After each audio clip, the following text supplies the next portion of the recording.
Pues empezamos contactando con Javier Esguevillas, experto en geopolítica. Gracias por atendernos, Javier. A ti, Alma, ¿cómo estás? Buenas tardes. Nueva escalada en esa guerra entre Ucrania y Rusia. Ha lanzado Rusia un misil balístico intercontinental. Era algo más o menos esperado. Te quiero preguntar si tú lo esperabas, si te ha sorprendido. Bueno, a mí lo que me ha sorprendido, antes de nada, es la actitud y el cambio de actitud, mejor dicho, que ha adoptado Biden y parece que van a adoptar a un país europeo también en cuanto a permitir el uso de algunas armas concretas a Ucrania en este momento de la partida en la tablera de ajedrez. Porque yo creo que lo que hoy se tenía que haber exigido a Biden y a algunos líderes europeos es la convocatoria inmediata y urgente de una gran conferencia de paz en una ciudad europea, cualquiera de las que históricamente así ha servido para esa misión, y en la que centrar las partes y obligarlas a ponerse de una maldita vez de acuerdo y firmar un acuerdo de paz entre ellos. Y la única manera de hacerlo es, o mejor dicho, lo que tenía que haber hecho alguien que todavía tiene la presidencia de Estados Unidos, es haber hecho eso, irse de la presidencia con esa aureola de haber conseguido una paz en un conflicto en el que no han conseguido hacerlo durante el último año o 2 años. En cambio, lo que hacen es permitir que utilice un armamento muy concreto que va a hacer que Rusia responda. Estamos en lo de siempre, una escalada absurda, en mi opinión, ilegal siempre, porque lo último, lo de enviar o permitir que utilice minas antipersonales en Ucrania, pero eso es el escándalo, otro escándalo más en este conflicto, son armas prohibidas en un acuerdo internacional muy concreto que no se puede permitir que se utilicen ni en Ucrania ni en ningún otro lugar del mundo. Y lo que va a hacer es que Rusia, por su lado, haga también lo que le da la gana, como ha hecho hasta ahora. Pero de Rusia ya lo sabemos. El problema es que si Estados Unidos y Europa empiezan a hacer lo mismo y no haya una cierta lógica en cuanto a qué van a hacer de aquí a que llegue Donald Trump, creo sinceramente que estamos enturbiando y poniendo más trabas a un acuerdo de paz que hace 2 semanas. Te quería preguntar a qué achacas ese tipo de decisiones que ha tomado Estados Unidos, el Reino Unido, ese lanzamiento, ese permitir lanzar misiles balísticos de largo alcance desde territorio ucraniano, las minas antipersona, los Storm Shadow. Esas decisiones, ¿qué buscan? ¿Qué pretenden?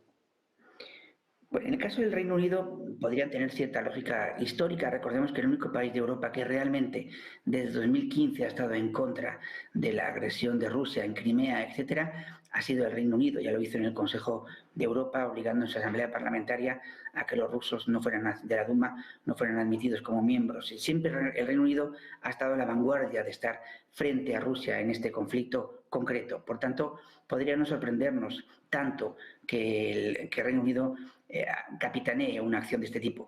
Por parte de Biden, pues no sé, la verdad es que me parece que es un error más de los que está cometiendo, porque además, si de repente hubiera visto la luz y piensa que siendo más duro con Rusia y con Israel, por ejemplo, hubiera conseguido los votos que no consiguió para ganar a Donald Trump, podría ser una, digamos, respuesta pataleta a decir, ven, perdí por culpa de no haber sido más duro con Rusia, pero es que no es así. Yo creo que el que no habría ganado no tiene nada que ver con el resultado electoral que hubo en Estados Unidos, y lo que hace él es intentar pasar a la historia como un presidente que tuvo valor hasta el último segundo, hasta el último momento. Es muy americano eso, ¿no? Que tuvo valor hasta el final para defender la democracia, la libertad, etcétera. Yo creo que se equivoca. Yo creo que tendría que ser todo lo contrario, haber sido el que pasara a la historia como el que ponía encima de la mesa una obligatoria mesa de paz. Y luego lo que estamos comentando y analizando estos días es el silencio de Donald Trump, porque Donald Trump ya es el presidente electo. No hay que olvidar que no es lo mismo cuando alguien es candidato, el tipo de mensajes que lanza, que cuando es presidente electo. ¿Está Trump siendo prudente? Prudente, yo diría que peor que prudente. Yo creo sinceramente creo que para Trump, a ver cómo lo hace, ¿no? Ya, todos decimos que esperemos que lo haga mejor de lo que parece que va a ser, pero desde luego si su actitud va a ser ante ese tipo de conflictos, solucionarlo con un telefonazo en el último segundo, o jugar a esperar o a no decir nada, porque ya tiene a su secretario de Estado, ya tiene a alguien que podía también decir en algún artículo en la prensa estadounidense, pues no hagan esto porque nosotros vamos a hacer lo contrario. Él ha insinuado que no va a seguir con la escalada de venta de armas a Ucrania para que las utilice contra Rusia, perdón. Pues, pero no lo ha dicho estos días, con lo cual está de acuerdo con Biden, está en un juego en el que él, amigo o no amigo o conocido de Putin, saben de qué va todo esto. Estos están engañándonos todos y están jugando una partida que no conocemos la auténtica información. pues no lo sé, a tanto no creo que lleguemos nosotros, ni los que sois periodistas y sabéis más que nosotros, pero yo creo que lo que hace Trump va a hacer, es un ejemplo de lo que va a hacer durante los próximos 4 años, que es silencio, a veces no tomar decisiones, en fin, me temo que va a ser algo parecido a eso.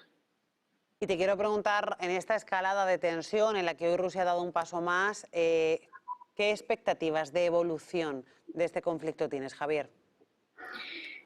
Yo creo que si volvemos a lo mismo, es una partida de ajedrez en la que si lo que en esta parte final, lo que están intentando los aliados de Ucrania es que se llegue a enero con Donald Trump al frente ya de manera real de la presidencia de Estados Unidos, con cierta fuerza para pedirle a Rusia que en la negociación que se lleve a cabo pues no se quede con tanto territorio, etcétera, pues bueno, pues a lo mejor esa partida de ajedrez va a ser así hasta enero y no va a pasar mucho más. Esto me recuerda mucho a cuando veíamos que Israel atacaba a Irán y decíamos, ¿cuándo va a responder Irán? Y estábamos 5 o 6 días pendientes de la respuesta de Irán o viceversa.